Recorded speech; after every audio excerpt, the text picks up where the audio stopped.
सास ने दिया साथ। रीना की कुछ दिन पहले ही शादी हुई और शादी के हफ्ते भर बाद ही उसके पति कुणाल की एक सड़क दुर्घटना में जान चली गई। कुणाल की मौत का दुख पूरे घर में फैला हुआ था, लेकिन फिर भी लोग रीना के लिए उल्टी सीधी बातें बनाने से नहीं चूक रहे थे। हर कोई कुणाल की मौत का जिम्मा रीना के सर ही रख रहा था और बेचारी रीना, जिसका रो रो कर ऐसा हाल हो चुका था कि उसे खुद का भी होश नहीं था। घर की कुछ औरतों ने रीना के पास आकर उसके शरीर से एक एक करके सारी सुहाग की निशानियां हटा दी और कुणाल की दादी ने रीना को अपनी साड़ियों में से एक सफ़ेद रंग की साड़ी लाकर उड़ा दी। तभी किसी ने कहा कि अब जब कुणाल ही नहीं रहा तो रीना के इन लंबे बालों का क्या मतलब। ये सुनकर रीना की बुआ सास ने कहा, हाँ सही बात है, बाल काटने की यह रस्म तो रीना को निभानी ही पड़ेगी। वो जल्दी से अंदर गईं और रीना के बाल काटने के लिए कैंची ले लाईं। बुआ सास उस कैंची से जैसे ही रीना के बाल काटने को हुई कि तभी रीना की सास ने बुआ जी का हाथ पकड़ लिया।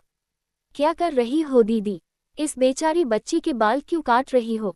रीना की सास ने रीना के सिर पर बड़े प्यार से हाथ फेरते हुए कहा। तो बुआ जी बोली, अरे ये तो परमात्मा है, पति के मरने के बाद पत्नी को बाल काटने ही पड़ते हैं। सब औरतों के कटते हैं, फिर इस रीना के भी कटेंगे ना। बुआ सास रीना के बाल काटने के लिए पूरी तरह तैयार थी, पर वहीं रीना की सास को अपनी बहू का दर्द साफ दिख रहा था। नहीं, मेरी रीना बाल नहीं कटवाएगी। रही परंपराओं की बात, तो कुछ परंपराएं अगर गलत हों तो उन्हें बदल देना चाहिए। हर इल्ज़ाम और हर परंपरा सिर्फ औरतें ही क्यों सहें।